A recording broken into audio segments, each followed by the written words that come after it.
छत्रपती शिवाजी महाराजांनी त्यांचा एक भाऊ व्यंकोजीराजे भोसले यांना एक पत्र लिहिलं होतं. त्या पत्राचा मायना काय आहे समजून घ्या.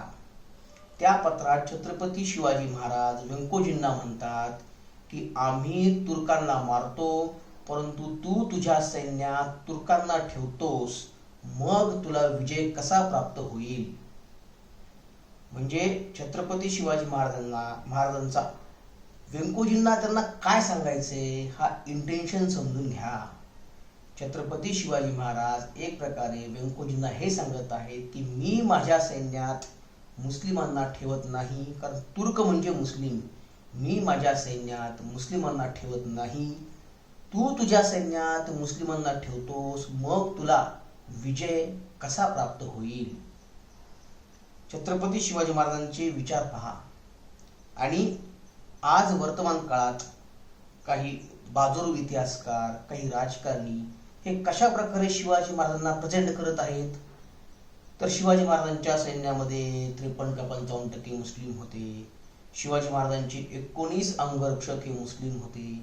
शिवाजी महाराजांचा घोडदळ प्रमुख, शिवाजी महाराजांचा पायदळ प्रमुख, शिवाजी महाराजांचा तोफखाना प्रमुख, हेरखातं प्रमुख, त्यांचा एकमेव वकील काझी हैदर हाही मुस्लिम होता. म्हणजे इतिहासाचा किती मोठा विपर्यास आज या ठिकाणी होत आहे. नितेश राणे जे म्हणतात की शिवरायांच्या इतिहासामध्ये एकही मुस्लिम नाही, आणि त्याला काउंटर म्हणून अमोल मिटकरने दिलेली यादी, नेमके नितेश राणे खरे आहेत का अमोल मिटकरी खरे आहेत हे समजून घेणं महत्वाचं आहे. नितेश राणे काय म्हणतात किंवा अमोल मिटकरी काय म्हणतात, मी काय म्हणतो, याला काहीही महत्व नाही. महत्व कशाला आहे तर इतिहासामध्ये पुरावा आहे का. समकालीन इतिहासाच्या कागदपत्रामध्ये छत्रपती शिवाजी महाराजांकडे एवढे मुस्लिम असल्याचा पुरावा आहे का. बरं असेल तर असेल ना, म्हणजे त्यात लपवण्यासारखं काय एवढं. छत्रपती शिवाजी महाराजांकडे इतके मुस्लिम जर असतील तर असतील, परंतु नसलेल्या गोष्टी तुम्ही अजेंड्याच्या रूपामध्ये समाजासमोर का थोपवता, आणि इतिहास काय सांगतो हे पाहणं आवश्यक आहे. चला आपण इतिहास पाहू. अमोल मिटकरींनी एक यादी ट्विट केलेली आहे. त्या यादीमध्ये अमोल मिटकरी काय सांगतात, छत्रपती शिवरायांचे 19 अंगरक्षक मुस्लिम आहेत आणि मी दिलेली यादी. त्यात काय तथ्य आहे. एक घटना समजून घेणं फार महत्वाचं आहे, कारण शिवरायांच्या आयुष्यामध्ये हे साल जे आहे किंवा वर्ष जे आहे हे फार महत्वाचं आहे. 1658 पर्यंत शिवाजी महाराजांचा आदिलशहांसोबत एक टेक्निकली संबंध होता, कारण शहाजीराजे भोसले हे आदिलशहांकडे होते आणि साहजिकच पुणे सुपे परगणा जो आहे शिवाजी महाराजांचा तो आदिलशहाचा असल्यामुळे आदिलशहाने त्यांची काही विश्वासातली मंडळी ही शहाजीराजांकडे दिली होती, आणि ही मंडळी साहजिकच शिवाजी महाराजांच्या दरबारात आपणास दिसायची. त्यात सिद्दी अमदर बगदादी होता, जैना खान पिरजादे होता, बहलीम खान होता, नूर खान बेग होता आणि काझी हैदर होता.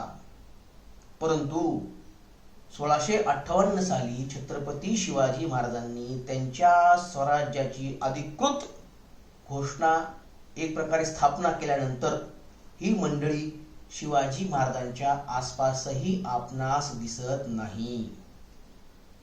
1658 ते 1680, 1680 ला शिवाजी महाराज निवर्तले ना, 1680 आणि पुढे छत्रपती संभाजी महाराजांच्या निधनापर्यंत अगदी राजाराम आणि ताराराणींपर्यंतही ही मंडळी पुढच्या इतिहासामध्ये कुठेही यांच्या आसपासही दिसत नाही. मग ही यादी घेऊन ते काय येतात, मग यातील नाव पाहू आपण. ते म्हणतात की छत्रपती शिवरायांचा हा कोण काझी हैदर हा एकमेव वकील होता. आता मला सांगा, शिवाजी महाराजांकडे वकील एकच असेल का. शिवाजी राजांकडे वकिलांची फौज होती. शिवाजी महाराजांकडे अनेक निष्णात वकील होते. हा काझी हैदर जो होता, हा काझी हैदर फारसी भाषा जाणणारा हा इसम होता, आणि छत्रपती शिवाजी महाराजांना त्यांच्या दरबारामध्ये फारसी भाषा येणारा इसम हा गरजेचा होता. म्हणून शिवाजी महाराजांनी या काझी हैदरला त्यांच्याकडे ठेवलं. परंतु तेही 1658 पर्यंत जसं शिवाजी महाराजांनी स्वराज्य स्थापन केलं तसा हा काझी हैदर हा औरंगजेबाला जाऊन मिळाला. पुढच्या इतिहासामध्ये हा काझी हैदर शिवाजी महाराजांच्या आसपासही आपणास दिसत नाही. नंतर नूरखान बेग. नूरखान बेग हा शिवाजी महाराजांकडेही 1658 पर्यंत होता. पायदळ प्रमुख होता. परंतु स्वराज्य स्थापन केल्यानंतर काझी हैदर सोबत हाही त्यांच्या आकाकडे जाऊन तो मिळाला. सिद्दी हिलाल. सिद्दी हिलाल हे इतिहासामधलं थोडंसं एक संशयास्पद असं नाव आहे. या सिद्दी हिलालचे वडील हे खिळोजीराजे भोसले होते. सिद्दी हिलाल हा खिळोजीराजे भोसलेंचा कीर्तिपुत्र होता. तीच गोष्ट ही सिद्दी इब्राहिमची आहे. म्हणजे तोफखाना प्रमुख जो सिद्दी इब्राहिम समोर आणतात ती गोष्ट ही सिद्दी इब्राहिमची आहे. सिद्दी इब्राहिमचेही पालक हे हिंदू असल्याचा संशय हा इतिहासामध्ये आहे. यानंतर सर्वात महत्वाचं पात्र म्हणजे तो मदारी मेहतर, छत्रपती शिवाजी महाराजांचा सहाय्यक. या मदारी मेहतरचा अगदी आग्र्यापासून राजगड, रायगड, अगदी छत्रपती शिवाजी महाराजांच्या स्वराज्याभिषेकापर्यंत वावर आपणास काही कथा कादंबऱ्यामध्ये दिसून येतो. परंतु इतिहासाच्या कोणत्याही पुराव्यामध्ये, इतिहासाच्या कोणत्याही उपलब्ध साधन सामग्रीमध्ये या मदारी मेहतरचा साधा उल्लेखही नाही. मदारी मेहतर पूर्णतः काल्पनिक पात्र आहे. या काल्पनिक पात्र असल्यामुळे मदारी मेहतर हा कधीही छत्रपती शिवाजी महाराज यांच्या सोबत नव्हता, त्यांच्या तो आसपासही नव्हता.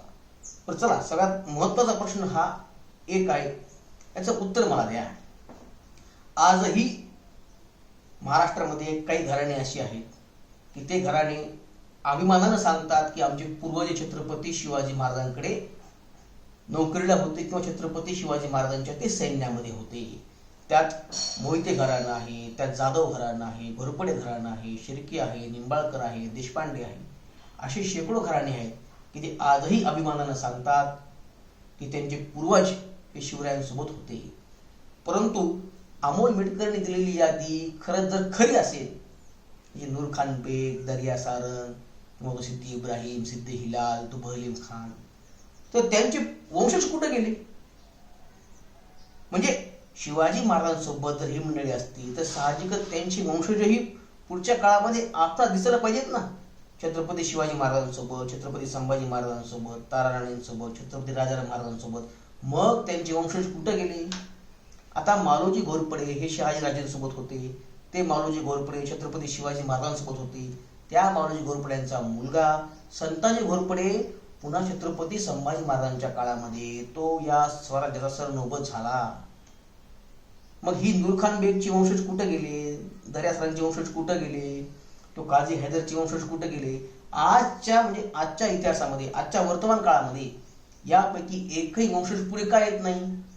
अभिमानानं नाव घ्यायला की आमचे पूर्वज हे छत्रपती शिवाजी महाराजांसोबत होते. म्हणजे त्यांचे वंशज कुठे गेले हा या ठिकाणी मुद्दा खूप महत्वाचा आहे. अमोल मिटकरी देत असलेली यादी, त्या यादीला इतिहासामध्ये कोणत्याही प्रकारचा पुरावा नाही. अमोल मिटकरने दिलेली यादी हे पूर्णतः फेक आहे, पूर्णतः चुकीची आहे. 4 ते 5 व्यक्ती जर सोडल्या, त्या 4 ते 5 व्यक्ती त्याही 1658 पर्यंत, त्यानंतर छत्रपती शिवाजी महाराजांच्या आयुष्यामध्ये बॉडीगार्ड तर सोडा, 19 बॉडीगार्ड लांब राहिले, परंतु 1-2 व्यक्तींचाही उल्लेख हा छत्रपती शिवाजी महाराजांच्या जीवन चरित्रात आपणास दिसत नाहीत.